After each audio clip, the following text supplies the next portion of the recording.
नमस्कार, आप देख रहे हैं प्रदेश का सबसे भरोसेमंद news channel India news Rajasthan. आपके साथ मैं हूं हैदर जैदी। हमारी खास पेशकश बड़ी बहस में आपका स्वागत है। आज हम बात करेंगे राजस्थान में बीजेपी के चिंतन की। आपको बता दें, राजस्थान विधानसभा चुनाव में अभी सवा दो साल का समय बचा हुआ है, लेकिन बीजेपी अभी से ही सत्ता में वापसी के लिए मंथन में जुट गई है। कुंभलगढ़ में 2 दिन तक चले चिंतन शिविर में पार्टी के वरिष्ठ नेता और पदाधिकारियों ने अलग अलग सत्रों में 2023 विधानसभा चुनाव की रणनीति बनाई है। पार्टी की कमजोरियों को दूर करने और पार्टी के अंदरूनी मतभेदों को दूर करने पर भी चिंतन शिविर में चिंतन हुआ है। शिविर में पार्टी के राष्ट्रीय संगठन महामंत्री बीएल संतोष ने 2023 के चुनाव के लिए पार्टी को फतेह का मंत्र दे दिया है। बीजेपी प्रदेश अध्यक्ष सतीश पुनिया, नेता प्रतिपक्ष गुलाबचंद कटारिया, उपनेता प्रतिपक्ष राजेंद्र राठौड़ समेत कई नेता चिंतन शिविर में मौजूद रहे, लेकिन भूपेंद्र यादव, गजेंद्र सिंह शेखावत और पूर्व मुख्यमंत्री वसुंधरा राजे नहीं पहुंची। आपको बता दें, राज्य की तरफ से इस बार कोई स्टेटमेंट भी नहीं आया है कि वे आखिर राजस्थान बीजेपी के चिंतन शिविर में क्यों नहीं आई हैं। इससे पहले अगर बुलाने पर वे अनुपस्थित रहती थी तो वजह जरूर बताई जाती थी, लेकिन वहीं दूसरी तरफ राजस्थान के कद्दावर बीजेपी नेता डॉक्टर किरोड़ी लाल मीणा भी इस चिंतन शिविर में नहीं नजर आए, जबकि वो राजस्थान में दूसरी जगह पर धरना प्रदर्शन करने में लगे हुए हैं। साथ ही राज्यसभा सांसद भूपेंद्र यादव की भी गैर मौजूदगी है इस शिविर में, आपको बता दें। तो ऐसे में माना जा रहा है कि बीजेपी भले ही वहां पर चिंतन शिविर कर रही हो, मगर बीजेपी की चिंता इतनी आसानी से खत्म होने नहीं जा रही हैं। जी हां, बीजेपी का भविष्य क्या है, इस पर चिंतन जरूर किया जा रहा है। कुंभलगढ़ से ये बिगुल जरूर फूका जा रहा है, तैयारी जरूर 2023 की हो रही है, लेकिन कहीं ना कहीं जब आपस में ही इस तरह की चीजें नजर आ रही हैं तो मुश्किल जरूर 2023 में होगा। आपको बता रहे हैं लगातार सतीश पुनिया जिस तरह से और वसुंधरा राजे, गजेंद्र सिंह शेखावत, भूपेंद्र यादव को लेकर यहाँ सवाल खड़े हो रहे हैं।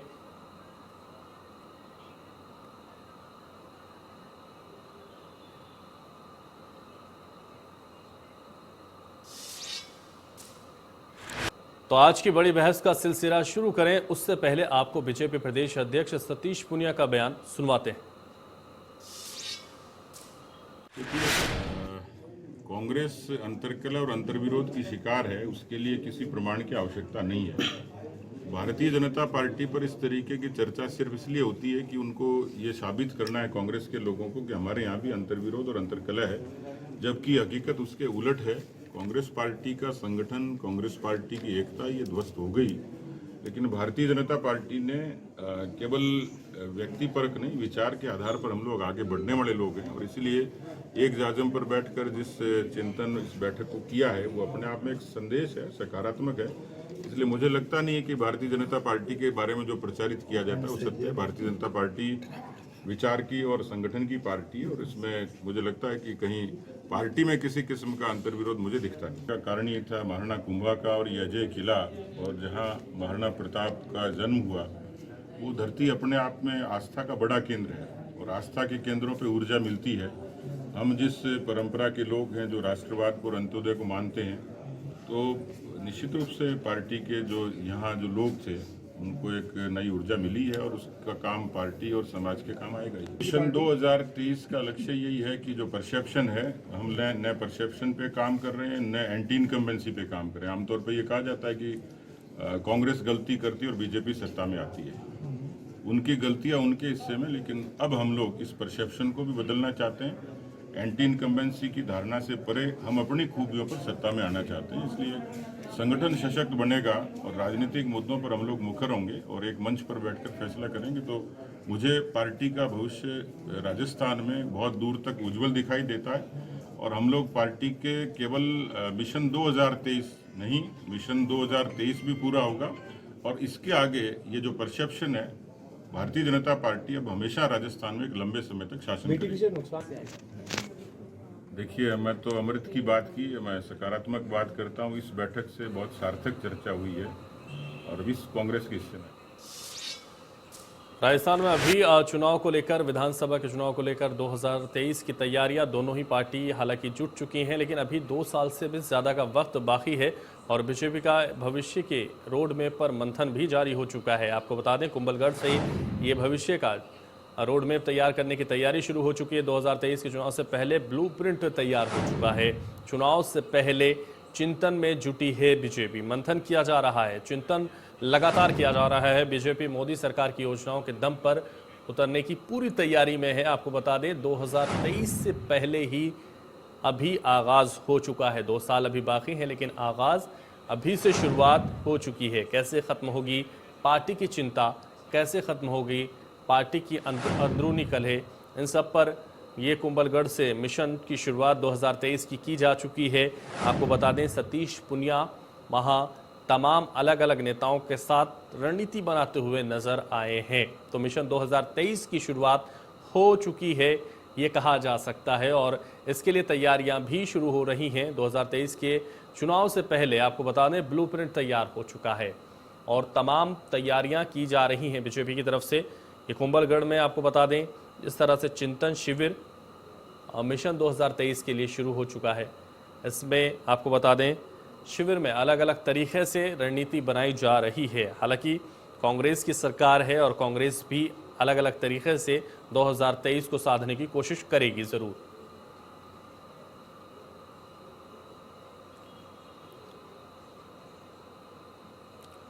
तो चर्चा को आगे बढ़ाते हुए हमारे साथ 2 गेस्ट हमारे साथ जुड़ रहे हैं। मदन राठौड़ पूर्व विधायक हैं बीजेपी से, स्वागत है उनका, और हुकुम मीणा नेता कांग्रेस, दोनों का बहुत बहुत स्वागत बड़ी बहस में। और अब बड़ी बहस को आगे बढ़ाएंगे उससे पहले आपको बता दें कुंभलगढ़ बीजेपी चिंतन शिविर वहां हुआ है और अभी 2023 को साधने की तैयारी शुरू हो चुकी है।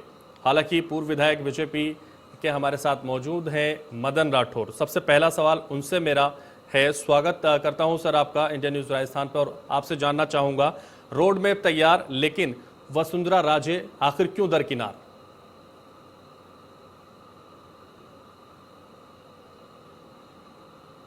देखिए, ये सर्वविदित है कि वसुंधरा जी की पुत्र वधू बहुत सीरियस है। वो इस समय संघर्ष कर रही है, किस प्रकार से उनको बचाया जा सके इसके लिए वो प्रयासरत है। इसलिए वो नहीं आ पाई है। उन्होंने अनुमति ली है, पार्टी के सक्षम नेतृत्व से उन्होंने अनुमति ली है कि वो इस कारण से नहीं आ सकेगी। ठीक इसी प्रकार से गजेंद्र सिंह जी की माताजी बहुत सीरियस है, एम्स में भर्ती है, तो उन्होंने भी अनुमति ली है।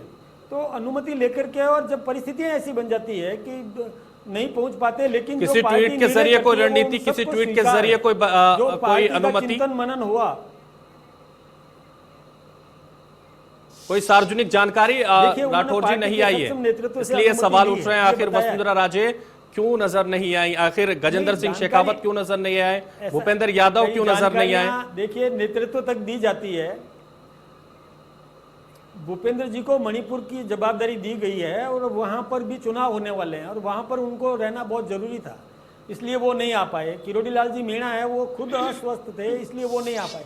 तो मैं आपसे एक निवेदन करूं कि पार्टी का जब कोई कोर कमेटी बैठती है या कैडर बैठता है, नेतृत्व बैठता है, वो चिंतन मनन करता है, विचार करता है, जो निर्णय करता है वो निर्णय सबको स्वीकार्य है। इसलिए इसके लिए ये चर्चा करने की आवश्यकता नहीं है कि ए नहीं आया या बी नहीं आया, उनकी सहमति है इसमें, इसलिए इसको सहमति मानना चाहिए। हाँ, जहां कहीं भी उनको जरूरत होगी नेतृत्व को, वो उनसे चर्चा करेंगे, चर्चा करके अपनी बात वहां रखेंगे। वो भी उनको सुझाव, जो वसुंधरा जी सुझाव देगी, वो उनको भी स्वीकार्य होगा, इसलिए इसमें कोई दिक्कत की बात नहीं है। तो मदन जी, तैयारी हो चुकी है 2023 की तैयारी हो चुकी है, ब्लूप्रिंट तैयार हो चुका है, किस तरह से चुनाव लड़ा जाएगा, रणनीति तैयार हो गई है इस मिशन में, चिंतन शिविर में? बिल्कुल, आप ठीक कह रहे हैं। केवल 2023 की नहीं है, भारतीय जनता पार्टी को अभेद्य कैसे बनाया जा सके, इसलिए बूथ स्तर तक और नीचे शक्ति केंद्र, बूथ स्तर और पन्ना प्रमुख तक की नियुक्ति करने का दायित्व सब लोगों को दिया गया है। हमारे यहाँ 1 बूथ 30 यूथ और सब वर्गों को सम्मिलित करके इस प्रकार से काम करने का जो दायित्व मिला है। केंद्र सरकार की जो योजनाएं हैं, उन योजनाओं को हम धरातल पे कैसे उतारे हैं, इस दिशा में भी काम करने का दायित्व मिला है। और ये सब मिलकर के पार्टी को सक्षम करेंगे, सुदृढ़ करेंगे, समृद्ध करेंगे। हमारे यहाँ कोई एक व्यक्ति की पार्टी नहीं है, जैसे कई देश में कई पार्टियां हैं जो व्यक्तिवादी पार्टियां हैं। कोई परिवार की पार्टी नहीं है कि एक परिवार, जैसे गांधी परिवार कांग्रेस का है, ऐसे एक परिवार की पार्टी हमारी पार्टी नहीं है। ये समन्वय, सामूहिक नेतृत्व, सामूहिक निर्णय करने वाली पार्टी है। इसलिए हम चिंतन मनन करते हैं, चिंतन करते हैं और आपस में सलाह मशविरा करके ही कोई निर्णय लेते हैं। और निश्चित रूप से केवल 2023 नहीं, हम तो आगे से आगे लगातार ठीक है इस सर। प्रकार से भारतीय जनता पार्टी का कार्यकर्ता जीत करके जाए, जनता की सेवा करे, इसके लिए तैयार खड़े हैं। हुकुम मीणा जी जवाब दीजिए, एक ही व्यक्ति की पार्टी नहीं है, गांधी परिवार की पार्टी नहीं है, ये सार्वजनिक पार्टी है, सब लोगों की पार्टी है।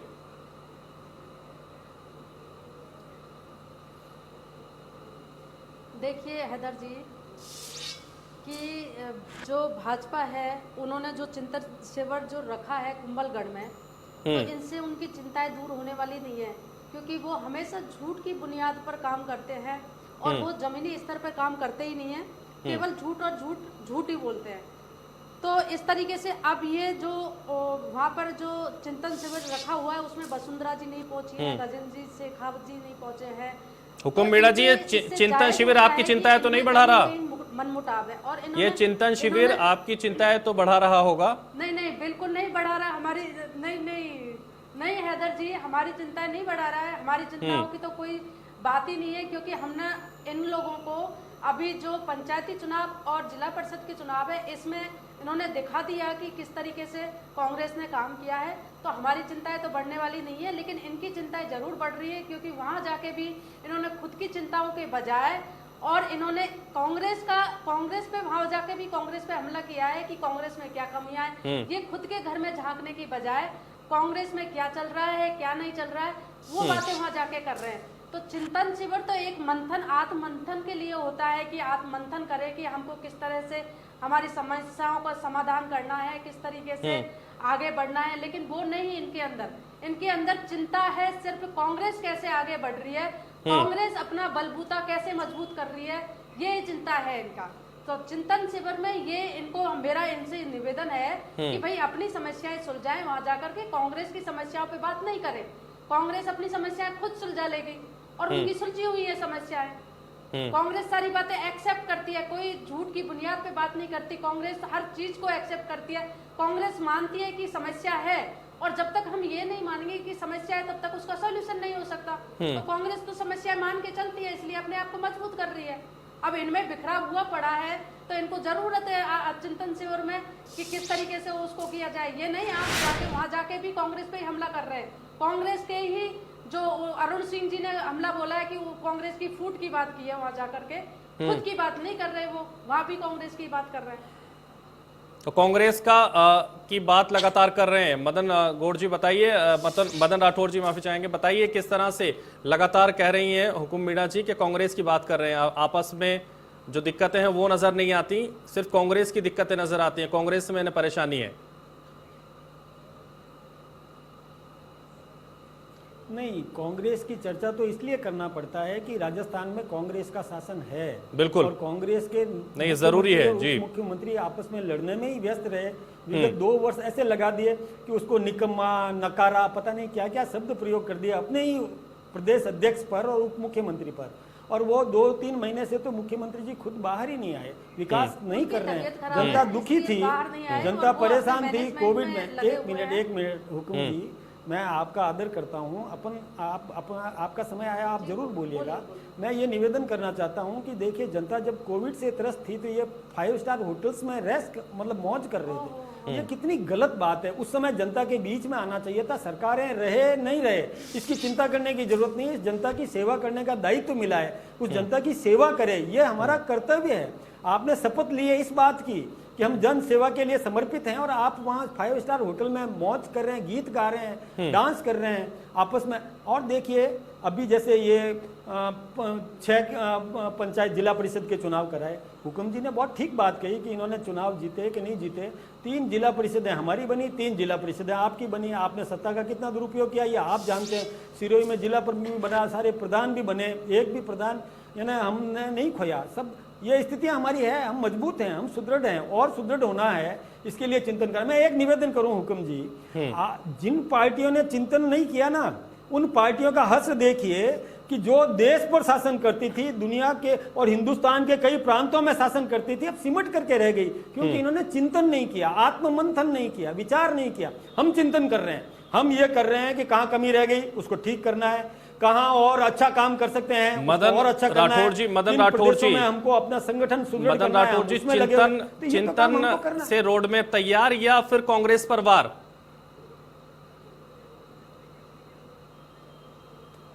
क्या है इसका देखिए, दोनों मतलब? बातें साथ में चलेगी साहब। ये क्योंकि कांग्रेस सत्ता में है इसलिए उस पर वार करना भी जरूरी है। विपक्ष का हमारा दायित्व बनता है कि इनकी गलत नीतियों का हम मतलब जनता के सामने भी रखें, ये भी हमारा कर्तव्य बनता है। इसलिए दोनों बातें साथ साथ चलती है कि इन्होंने ठीक काम, राजस्थान में जब सत्ता है इनकी और काम नहीं करेंगे तो हम विपक्ष में हैं, हमारा कर्तव्य बनता है कि हम विपक्ष अपना दायित्व निभाए। तो कमियां ये बताइए ना बात सर, ठीक है, सरकार लेकिन में हम क्या अपने आप कमियां को हैं, किस सुदृढ़ तरह करें, से हमारे काम पैर किया जाना मजबूत चाहिए करें, वो अंगद बताइए के ना। पैर वार की करने से काम नहीं होगा ना, जनता का भला देखिए, सरकार तो कमियां की बताने कमियां से हैं। होगा, तभी कमियां खत्म मैं हो आपको पाएंगी जब सरकार आप की बताएंगे। कमियां बताऊं विपक्ष साहब। का काम जरूर आप निभा रहे हैं, लेकिन कमियां बताइए किस तरह से जनता मैं को एक जो निवेदन दिक्कतें करूं। हैं वो दूर की जा सकती हैं, वो बताइए, सुझाव दीजिए सरकार को। मैं आपको एक निवेदन करूं कि हमारी बीजेपी की सरकार ने जो विकास की योजनाएं करी थी और कांग्रेस की सरकार आते ही उनको पुनरीक्षण के नाम पर रोक दिया। ये तो जाते जाते बीजेपी ने किया है, अरे उसमें देखो तो सही है, जनहित किया तो उसको चालू रखो, इन्होंने चालू नहीं रखा। और फिर उसके बाद जैसे कोविड आया, कोविड के समय में जो केंद्र सरकार ने जो वेंटिलेटर्स भेजे थे और राज्य सरकार उनका उपयोग नहीं कर पाई। जब वेंटिलेटर्स की कमी आई, जब केंद्र ने कहा हमने इतने वेंटिलेटर्स भेजे आप प्रत्येक जिले में, उसका उपयोग क्यों नहीं कर पाए, तब जाकर के इनकी आंखें खुली। हुकुम मीणा जी, बताइए क्यों वेंटिलेटर का इस्तेमाल नहीं कर पाए आप? जब महामारी इतनी फैल गई थी तो वेंटिलेटर का इस्तेमाल क्यों नहीं हुआ? जवाब देंगे हुकुम मीणा जी, हुकुम मीणा जी जवाब एक दीजिए। बात और कहना चाहूंगा, पहले मदन जी रुकिए, जवाब ले लेते हैं। हैदर जी, मैं पहले भी आपको बोल आखिर चुकी हूँ इस्तेमाल नहीं हुआ कि ये वेंटिलेटर झूठ का? की बुनियाद पे ये काम करते हैं, झूठ की बुनियाद, झूठ बोलते हैं और सारी राजनीति अपनी झूठ की बुनियाद पे करते हैं। तो राजस्थान की पूरी जनता इस चीज को जानती है कि जब कोविड समय था, जब कोरोना समय चल रहा था, तब ऑक्सीजन की जब कमी किल्लत हो रही थी तो इनके कोई नेता, सांसद, मंत्री कहीं दूर दूर तक नजर नहीं आए। और उस समय हमारे सीएम साहब ने, गहलोत साहब ने इनसे विपक्ष के नाते ऑक्सीजन की डिमांड करी, लेकिन उसको भी ये मुकर गए और उसकी भी इन्होंने व्यवस्था नहीं करी कि कहाँ किस तरीके से ऑक्सीजन की व्यवस्था की जाए। और ये कहते हैं कि 5 स्टार होटलों में तब ये नाच गाना कर रहे थे, लेकिन मैं कहना चाहती हूँ कि खुद प्रधानमंत्री जी ने गहलोत साहब की बड़ाई करी थी, तारीफ की थी कि उनका कोविड मैनेजमेंट कितना अच्छा रहा है, कितना शानदार रहा है। ये तो सबको पता है कि कोविड मैनेजमेंट राजस्थान का जैसा कहीं भी नहीं रहा है और ये खुद प्रधानमंत्री जी ने खुद ने कहा है। तो इनके झूठ की बुनियाद पे ये कुछ भी कह देंगे और हम मान लेंगे, ऐसा नहीं होगा, क्योंकि राजस्थान की जनता सारी चीजें जानती है और उसका रिजल्ट दिखा भी चुकी है इनको पंचायती चुनावों में अभी जो आया। चलिए हुकुम मीणा जी, आरोप प्रत्यारोप का दौर जारी रहेगा। हमारे साथ श्याम सुंदर शर्मा वरिष्ठ पत्रकार भी जुड़ गए हैं, उनसे जान लेते हैं। वसुंधरा, आखिर क्यों नहीं पहुंची मिशन 2022 के मंथन में, शिविर में, चिंतन में? आखिर क्यों नजर नहीं आ रही? क्यों गजेंद्र सिंह शेखावत नजर नहीं आ रहे? क्यों वो दूरी बना रहे हैं? आखिर वास्तविकता क्या है? श्याम सुंदर जी, क्यों आखिर 2023 की तैयारी शुरू हो चुकी है, बिगुल फूक चुका है मंथन से, चिंतन से? क्या देख रहे हैं आप, क्या समझ पा रहे हैं? कैसे हमारे दर्शकों को समझाने की कोशिश करेंगे आखिर कैसे रणनीति साधी जाएगी 2023 की?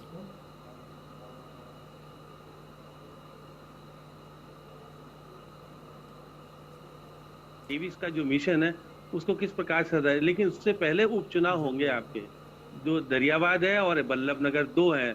जहाँ देखिए जिस क्षेत्र में ये आज चिंतन शिविर 2 दिन का आज तक चला है, उसमें आप देखिएगा कि महाराणा प्रताप की जन्मस्थली है कुंभलगढ़, वहां पर कर रहे हैं। तो ये देखिएगा एक संदेश देने का प्रयास कर रहे हैं कि हम उपचुनाव जीते हैं। देखिए अभी स्थिति तो 2023 की तो वो आज बाद में आएगी, लेकिन आप उपचुनाव में हम खड़े हो पाएंगे, नहीं हो पाएंगे। यहाँ पर एक तो बीजेपी के पास सीट है दरियाबाद वाली थी और एक कांग्रेस के पास थी। तो ये आप वहाँ की स्थिति को भापने के लिए किस तरह की व्यवस्था है, क्या है, उसको लेकर के। लेकिन चिंतन शिविर ये था कि हम एकता के सूत्र में भाजपा को बांधेंगे। अभी एकता के सूत्र में जिसके माध्यम से बनना था, जो आप वसुंधरा राजे की बात कर रहे हैं, जो कि आज कोर कमेटी की जो मेन सदस्य हैं और गजेंद्र सिंह शेखावत दोनों ही नहीं गए, तो अब ये सूत्र में बांधने की बात कहाँ से कैसे हो पाएगी? अब देखिएगा जिस तरह के कोर कमेटी की बैठक बहुत दिन से हो नहीं पाई है, और एक उससे पहले हुई थी तो वसुंधरा राजे जी वर्चुअली तरीके से उसमें ज्वाइन हुई थी। आज चाहती तो वर्चुअली तरीके से शामिल हो सकती थी बैठक में, लेकिन अभी तक समाचार ऐसे हैं कि वर्चुअली तरीके से भी शामिल नहीं पाए। तो एकता के सूत्र में आप भाजपा को बांधने की जब बातें करने जा रहे हो, क्योंकि देखिए संगठन महामंत्री जो BL संतोष हैं वो निश्चित रूप से संगठन की दृष्टि से मजबूत व्यक्ति हैं। अब इनकी रिपोर्ट निश्चित रूप से प्रधानमंत्री और अमित शाह और JP नड्डा तक जाती हैं। अब इस यहाँ राजस्थान के हालात किस प्रकार के हैं आपको पता है कि यहाँ गुटबाजी बड़े चरम पर है। देखिएगा कि सतीश पूनिया कोशिश करते हैं कि किसी तरह से बैठे सारी चीज, लेकिन सतीश पूनिया बुजुर्गों को साथ नहीं पा रहे। जो बुजुर्गों को साथ लेने की बात चल रही है वो तरीके से जिस प्रकार से होनी चाहिए पार्टी में, वो एकता का सूत्र दिखता नजर नहीं आ रहा।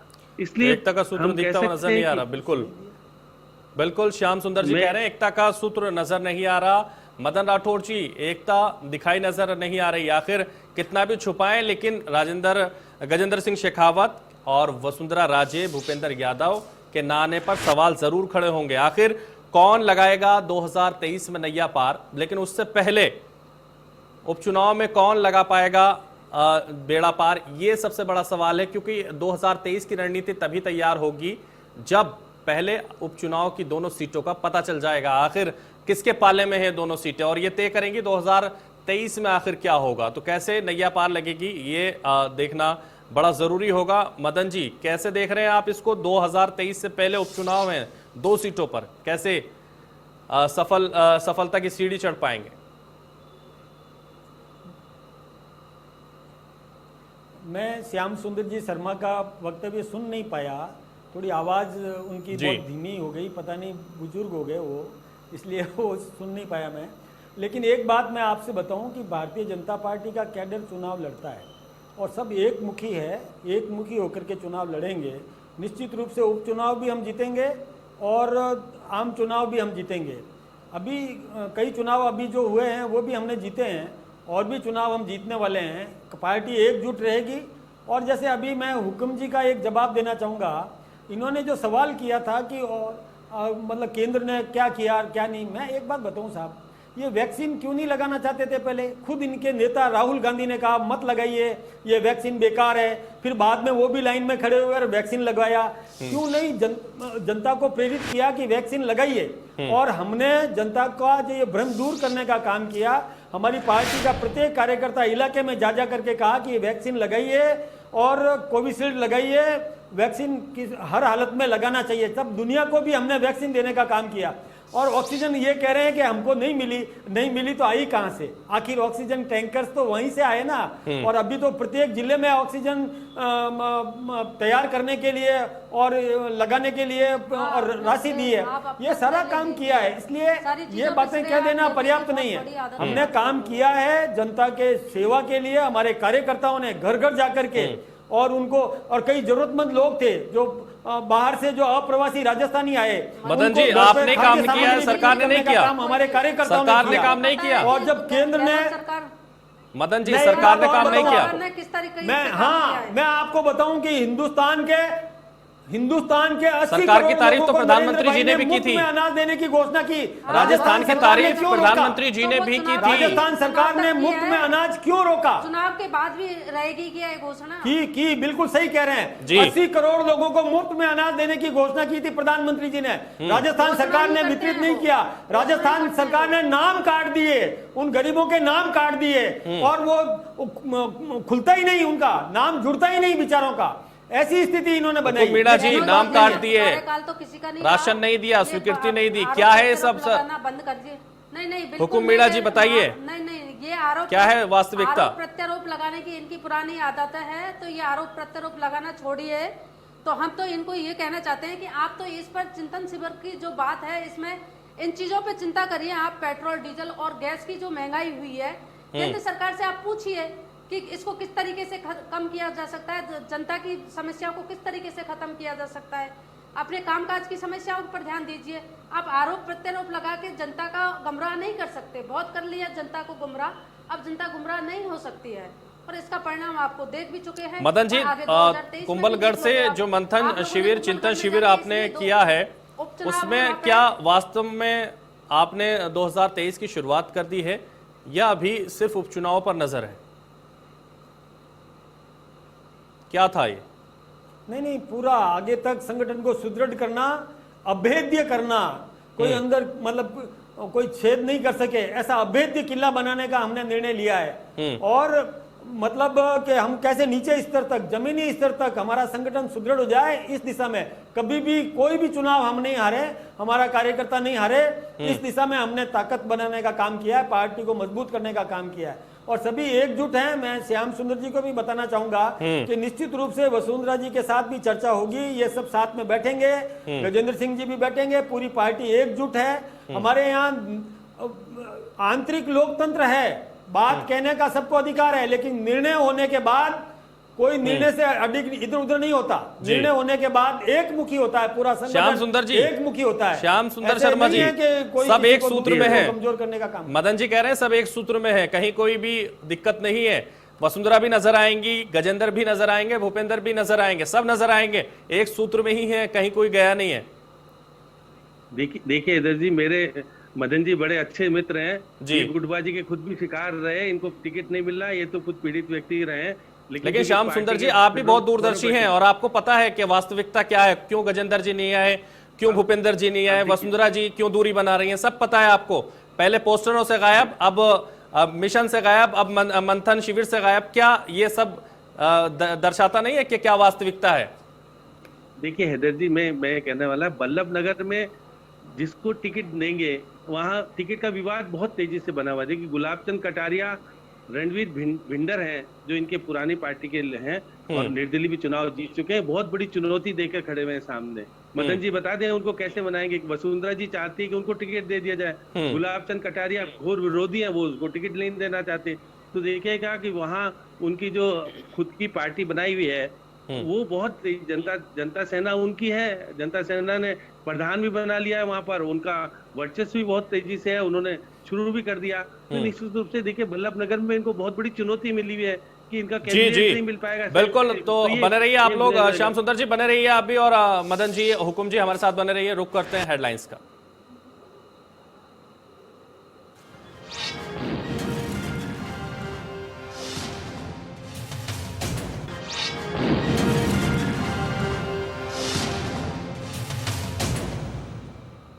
चर्चा को आगे बढ़ाते हैं और आप वापस लेके चलते हैं। हमारे अतिथि हमारे साथ मौजूद हैं और जानने की कोशिश करेंगे किस तरह से मिशन 23 को आगे बढ़ाने की बात चल रही है। मिशन 23 पर सबकी नज़रें टिकी हुई हैं।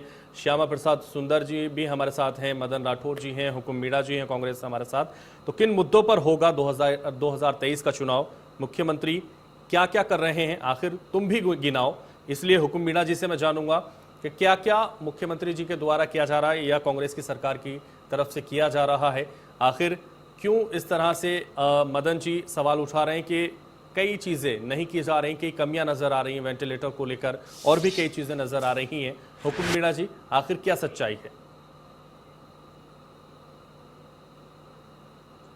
देखिए हैदर जी, पहले तो मैं इनकी बात का जवाब देना चाहूँगी। तो इन्होंने कहा था कि हमने 2023 की पूरी तरीके से तैयारी कर ली है और हम चुनाव जीत कर ही रहेंगे। तो हम इस तरीके से ये सत्ता के पीछे इतने भागते हैं कि सारी राष्ट्रीय संपत्ति को बेचने पे उतारू हो गए। तो हम इस तरीके का काम नहीं कर रहे। तो पहली बात तो ये हमारी जो तैयारी है वो ये चल रही है।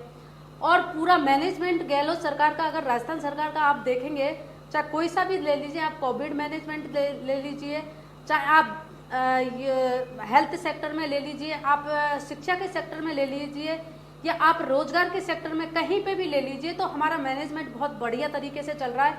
तो उसको वो मैनेजमेंट की अगर आप उस तरीके से पराकाष्ठा करें तो जो अभी गत पंचायत समिति चुनाव हुए थे उन पे मोहर भी लग चुकी है उन कामों पे। तो 2023 में भी हमारी ही पार्टी सत्ता में आएगी और हम 2023 चुनाव जीतेंगे, क्योंकि हमारा काम, हमारा मैनेजमेंट और हम समस्याओं को एक तरीके से समझते हैं। मदन राठौर जी, 2023 में भी कांग्रेस की सरकार आएगी, हुकुम मीणा जी कह रही हैं।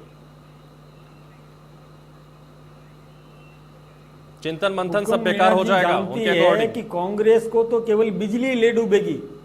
नहीं, बिजली, कांग्रेस को तो बिजली ले डूबेगी, बिजली के बिलों में करंट आता है, बिजली के रेट्स इन्होंने इतनी बढ़ा दी, वही पर्याप्त है इनको डुबाने के लिए। इसलिए कांग्रेस तो भले ही मुंगेरी लाल के हसीन सपने भले ही देखे, लेकिन कांग्रेस कहीं जीतने वाली नहीं है। 2023 गांव में में किन चौपाल मुद्दों को पर लेकर जाते आप हैं ना, जनता तो के लोग बीच में बिजली के जाएंगे, बिल बिजली लेकर के लेकर हमारे जाएंगे? सामने आते हैं कि साहब ये क्या हो गया। बिजली में आप हमने क्या कभी- बदलाव करेंगे सर?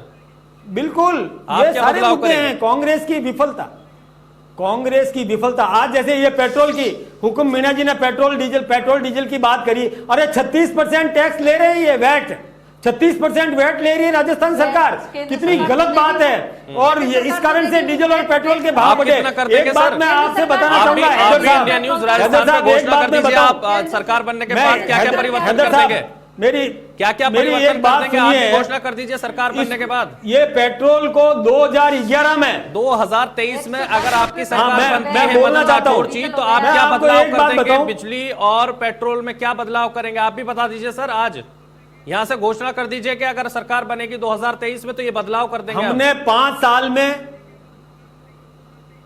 ऐलान कर दीजिए। हैदर जी, हमने 5 साल में बिजली के बिल नहीं बढ़ाए, बिजली के बिल नहीं बढ़ाए 5 साल में। और हम ये भी करेंगे। मैं आपको एक बात बताऊं, 2011 में मनमोहन सिंह ने ये पेट्रोल डीजल निजी कंपनी को सौंप दिया था। ये सबसे बड़ी अपराध जो किया ना, मनमोहन सिंह जी का किया हुआ है, जो आज हमको भोगना पड़ रहा है। दूसरी बात मैं और बताना चाहूंगा अब कि तो जो आपके सवाल प्रधानमंत्री हैं सर। श्याम सुंदर जी ने अब तो किया, आपके मैं उसका प्रधानमंत्री, जवाब अब तो दूं, बदलाव जो करा दीजिए। काल्पनिक सवाल है। अब तो आपके हाँ। प्रधानमंत्री, आप बदलाव करा दीजिए। प्रधानमंत्री जी ने ये किया आप है सक्षम है पूरी तरह कि से। पेट्रोलियम के और इनके बारे में एक समिति बनाई है, और एक समिति बनाई, उस समिति का जो आ जाएगा निर्णय, वो समिति निर्णय कब करके आएगा दे सर? देगी, उसके अनुरूप 2023 नीति में निर्धारित आ जाएगा? कर दी जाएगी।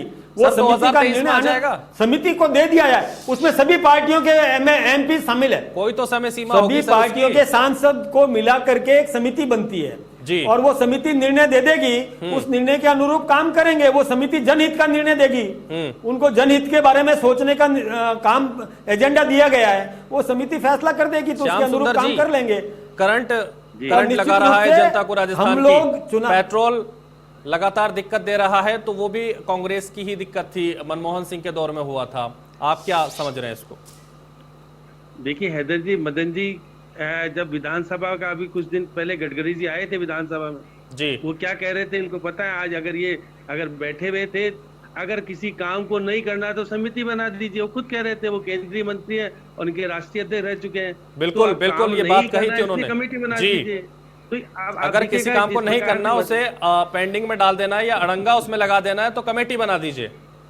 तो इसलिए इनके नेता कह रहे हैं, वही बात मैं कह रहा हूँ। आप जी। ये कह रहे हैं पेट्रोल डीजल के भाव जीएसटी में लेना नहीं चाहते, ना राज्य सरकारें चाहती है ना केंद्र सरकार चाहती है, क्योंकि इनसे काफी मात्रा में पैसा मिल रहा है। सबसे ज्यादा इनकम कहाँ से आ रही है? पेट्रोल डीजल के लगाने से आ रही है। आप जो बार बार करें बिजली का करंट, तो आपका सरकार कोई की भी आएगी, चाहे भले इनकी कम नहीं करेंगे, आप भी नहीं करोगे कम आने वाले समय में।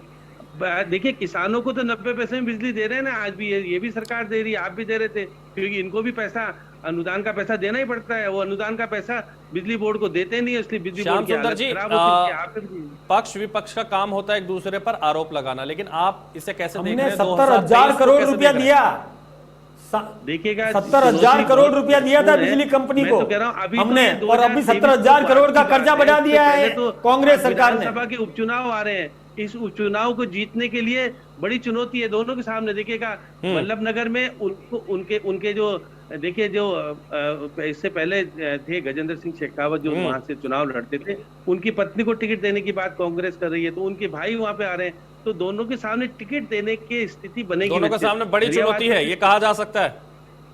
बिल्कुल, दोनों के सामने बड़ी चुनौती है वल्लभ नगर में, दरियाबाद में, क्योंकि हुकुम मीणा जी, ये जीते। दोनों के सामने बड़ी चुनौती है उपचुनाव को लेकर, दोनों सीटों पे बड़ी चुनौती है। मदन जी, आपके सामने बड़ी चुनौती है, कैसे हुकुम जी और मदन जी आप देख रहे हैं?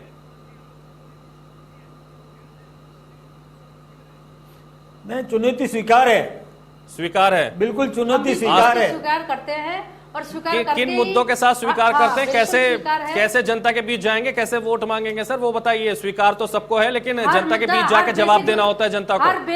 हर बेसिक मुद्दा, हर बेसिक मुद्दे के साथ रणधीर भिंडर को कैसे मनाएंगे? हैदर जी, हर बेसिक मुद्दे के साथ जो बुनियादी मुद्दे होते श्याम हैं, सुंदर जी कुछ कह रहे उनके हैं। साथ हम चुनाव जी, में श्याम जी। उतरेंगे और हम सफल भी हैदर होंगे। जी, ये भिंडर साहब को कैसे मनाएंगे? श्याम- सबसे बड़ी चीज ये है कि श्याम गुलाब सुंदर जी ने जो मान बात जाएंगे कही- क्या? क्योंकि वसुंधरा जी चाहती कि उनको टिकट दे दिया जाए। वो निर्दलीय चुनाव पहले जीत चुके हैं, तो इसलिए बीजेपी की चुनौती वल्लभ नगर में बहुत है। दरियाबाद में निश्चित रूप से इनकी स्थिति ठीक हो सकती है, क्योंकि आदिवासी क्षेत्र नहीं है, मना पाए तो उनके दरकिनार खुद- कर देंगे ना सर, जैसा आज मंथन में नहीं थी, चिंतन शिविर में नहीं थी, पोस्टरों से धीरे धीरे गायब होती जा रही हैं। जो आदरणीय श्याम भले ही वो सुंदर जी ने छुपाया जा सवाल रहा हो, किया है, बताया नहीं जा रहा। वो काल्पनिक सवाल है, देखिए, वल्लभ नगर से वो भी कल्पना चुनाव के जीतना आधार मुश्किल पर सवाल है, इसलिए उस सवाल का जवाब दिया जाना संभव नहीं दोनों है। उपचुनाव क्षेत्र में भरपूर तरीके से विकास काम कराए हैं। सब कुछ दे दो, चुनाव जीतना चाहिए। इससे पहले चुनाव होने वाले थे, इसलिए भरपूर मात्रा में वहाँ सारे काम हुए हैं। अब उस क्षेत्र में कोई काम बकाया नहीं रखा, विकास के काम भी हुए हैं और वहाँ पे ट्रांसफर पोस्टिंग जो भी कुछ करना था दोनों जगह किया गया है। इसलिए सरकार किसी भी कीमत पे चुनाव जीतना चाहती है और सरकार के पास साधन होते हैं। निश्चित रूप से प्रतिपक्ष इतना प्रभावी नहीं होता जिस प्रकार से मदन जी को तो पता है बहुत सारी चीजें। इसलिए मदन जी, आप बताओ कि किस तरह से भिंडर साहब को मनाओगे? अगर भिंडर साहब को टिकट नहीं दिया तो आप कैसे बता दीजिए जीतोगे? मदन जी, बहुत बड़ी कैसे मनाएंगे? देखिए, श्याम जी। सुंदर जी अच्छी तरह से जानते हैं कि भारतीय जनता पार्टी का संगठन काम करता है। जहां तक भिंडर साहब की बात है, ये निर्णय पार्टी का नेतृत्व करेगा।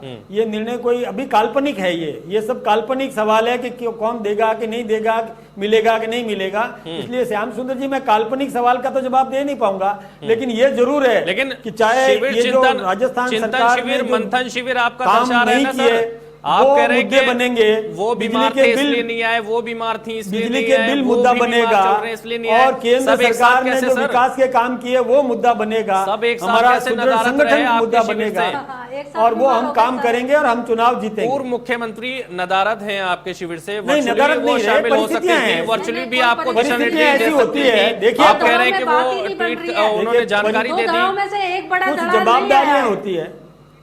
क्या जवाबदारी है सर? और कहीं भी पूर्व मुख्यमंत्री नहीं, हैदर जी, वसुंधरा राजे कुछ गायब है, जवाबदारियां होती है। गजेंद्र सिंह शेखावत परिवार की गायब भी है, जिम्मेदारियां भूपेंद्र होती है। यादव गायब है। और- आप कह रहे हैं कि नहीं, वो गायब रीजन से हैं, उनके रीजन थे, वो बीमार है इसलिए नहीं आए, वर्चुअली भी नहीं शामिल हो सकते, आपको आशीर्वाद भी नहीं दे सकते पूर्व मुख्यमंत्री के तौर पर, कम से कम वो वर्चुअली तो शामिल हो सकती थी। कहीं ना कहीं शरीर अंदर खाना सम्मिलित कुछ नहीं हुए, कुछ ना कुछ मानसिक अंदर रूप खाना से तो है पूरी सर, तौर पर खिचड़ी तो सम्मिलित पक रही है। है किसी तरह की। बता दीजिए क्या है वास्तविकता? नहीं, ये कल्पना कर सकते हैं कोई भी। बीजेपी वाले सोच लेकिन- रहे हैं कि वसुंधरा जी का रिप्लेसमेंट कौन होगा। नहीं, और अभी इसी ऐसा तरह कोई- भैरव सिंह हुकुम शेखावत मीणा जी, वाली क्या कहानी क्या को होगा, आप ही फॉर्मूला को बता उनपे दीजिए। अपनाना चाहते हैं कि इनका आप ही वसुंधरा जी बता का दीजिए क्या सोच रहे हैं, आप ही बता दीजिए। रिप्लेसमेंट वसुंधरा, हैदर जी, ये वसुंधरा जी का रिप्लेसमेंट देख रहे हैं कि वसुंधरा जी को साइडलाइन किया जाए। इसी तरीके गुलाब चंद कटारिया जी का भी ये देख रहे हैं। इनके दोनों धड़ों में बात नहीं बन रही है, तो एक दो बड़े धड़ों में से एक धड़ा तो आया ही नहीं इनका। इनके घर में ही बात नहीं कर रही है, बन रही है। और ये बात कर रहे हैं 2023 का चुनाव जीतने की, इनकी घर की लड़ाई नहीं सिमट पा रही है। और आपने देखा होगा, कोई भी प्रधानमंत्री ऐसा नहीं है, ये पहले प्रधानमंत्री है जिसका कांग्रेस ने नहीं, जनता ने बेरोजगार दिवस मनाया है। तो एक बात मैं बेरोजगारी- बताऊं तो ये आपसे। 2023 में ये सारी चीजें बहुत बड़ी साबित होंगी हमारे लिए। हैदर जवाब साहब, दीजिए मदन जी, एक जवाब बात दीजिए, आप हुकुम सुनिए मीणा जी का जवाब कि दीजिए। ये मेरी पार्टी की बात कर रहे हैं, मैं यही बोल रहा हूं, ये मेरी पार्टी की बात कर रहे हैं। इनकी पार्टी में क्या खिचड़ी पक रही है वो तो इनको पता नहीं, मंत्रिमंडल का विस्तार नहीं हो रहा है। पार्टी में भी आप बता दीजिए सर, इनकी पार्टी की मुख्यमंत्री खिचड़ी भी के आप बता साथ में दीजिए। इनकी बातचीत नहीं हो रही है। अपनी की तो बता नहीं रहे सर, हाँ, इनकी तो बता ही दीजिए आप। हाँ, इनकी इनकी क्या पार्टी इनकी क्या में खिचड़ी पक रहे हैं वो भी आप बता आपस में दीजिए। सिर फुटोवल है, आपस में लड़ रहे हैं, एक दूसरे की कब्र खोदने की तैयारी हो रही तो है। आपका तो फायदा हो जाएगा ना क्या सर बोल उससे। रहे हैं परिवार काम में दूसरा जब और गुमराह कर देता है, अभी पड़ोसी एक- गुमराह कर देता है तो उसको सही लाइन पे ले आता है। हमारे जो वरिष्ठ जो नेतृत्व है वो सही लाइन पे ले आए उनको, और इन्होंने खिचड़ी पकवाई, इन्होंने उनको गुमराह किया। मंत्रिमंडल का विस्तार क्यों नहीं कर रहे हो? मंत्रिमंडल का विस्तार क्यों नहीं कर रहे हो? अरे 6 जिलों के चुनाव क्यों कराए? 6 जिलों के चुनाव क्यों रोके? क्या मतलब है इसमें? में 6 जिलों का चुनाव क्यों रोका? पहले व्यवस्थाएं करेंगे, पहले क्यों? कोविड क्या मैनेजमेंट व्यवस्था करेंगे, सरकार के पास व्यवस्था नहीं है? तब कितनी निकम्मी सरकार है कि सरकार के पास चुनाव कराने की व्यवस्था नहीं है। इससे निकम्मापन और क्या हो सकता है? ये हुक्म मीणा जी कह रहे हैं 6 जिलों के पंचायत के चुनाव बाकी पड़े। अरे हुक्म जी, 6 जिलों के चुनाव बाकी पड़े। आप लगातार चुनाव कराते जा रहे हो। पहले म्यूनिसिपैलिटी के, फिर बाद में दूसरी म्यूनिसिपैलिटी के, फिर पंचायतों के, फिर दूसरी पंचायतों के, ऐसे कर करके आप टाइम पास कर रहे हो। टाइम पास कर रहे हो, काम नहीं कर रहे हो, विकास नहीं कर रहे हो। आप आपकी विकास करने की मुद्दा ही नहीं है। आपके पास खजाना खाली बताते हो, हमेशा यही बात आप करते हो। ये मत करो, कुछ काम करो, काम करके दिखाओ, तब होकर गए। आप 6 जिलों के चुनाव कराए, 12 जिलों के एक साथ करा देते। ये कह रहे हैं हमारे पास व्यवस्था ही नहीं थी। इतनी निकम्मी सरकार है, आपके पास व्यवस्था नहीं थी। इससे ज्यादा डूब मरने की बात और क्या हो सकती है? बिल्कुल। तो अब देखते हैं 2023 में अगर सरकार आपकी आ जाती है तो किस तरह से आप बदल पाएंगे राजस्थान। अब हम वरिष्ठ पत्रकार श्याम सुंदर जी से अंतिम और आखिरी कमेंट्स ले लेते हैं, उनसे जान लेते हैं कि वो इस पूरी चर्चा को किस तरह देख रहे हैं, क्या निष्कर्ष उन्होंने इस बहस पर निकाला, क्या दिखाई दे रहा है श्याम सुंदर जी आपको? देखिए हैदर जी, मदन जी कह रहे हैं कि पंचायतों के चुनाव पूरे नहीं कराए। हाईकोर्ट का अगर रोक है तो 6 जिलों के कराए तो 6 जिलों के होंगे। हाईकोर्ट में आप परमिशन नहीं दे रहे तो कैसे चुनाव करा सकते? वो विवाद का विषय है। लेकिन देखिए सरकार अपने स्तर पे काम करी, लेकिन बीजेपी का मंथन पहली बार बाहर हुआ है, क्योंकि जब तक तो जयपुर में करते आए थे कि अब ये पहली बार महाराणा प्रताप की जन्मस्थली पर करने गए। और महाराणा प्रताप ने जिस प्रकार से त्याग की भावना थी और जिस प्रकार का उनका शौरवीर तरीका है, उस तरह बीजेपी के लोगों में क्या त्याग की भावना आएगी, क्या किस तरह से सक्रियता लाएंगे? क्या अभी तक तो यही कह रहे हैं कि हम देखिए जो सरकार ने काम, पहली बात तो कह रहे हैं पार्टी आम लोगों की पार्टी है, आम कार्यकर्ता की पार्टी है। दूसरे स्तर ये कहते हैं कि हम जो हमारी केंद्र सरकार ने योजनाएं बनाई है उसको हम नीचे तक ले जाएंगे और आंदोलन के रूप में, अभियान के रूप में शुरू करेंगे, जो कि निर्णय कर रहे हैं। लेकिन ये अभियान करेगा कैसे, चलेगा? देखिए आपस में समन्वय नहीं है, आज भी समन्वय की ठीक है सर, ठीक है। देखते हैं अब कांग्रेस अपनी जमीन बचा पाएगी या 2023 में बीजेपी बाजी मार जाएगी, ये वक्त ही बताएगा। फिलहाल इस बहस में बस इतना ही। आप सबका बहुत शुक्रिया, मदन जी का बहुत शुक्रिया, श्याम जी का और हुकुम जी का हमारे साथ इस चर्चा में जुड़ने के लिए बहुत शुक्रिया। तो फिलहाल आज इस चर्चा में इतना ही। दीजिए मुझे इजाजत और यहाँ रुकेंगे एक छोटे से ब्रेक के लिए।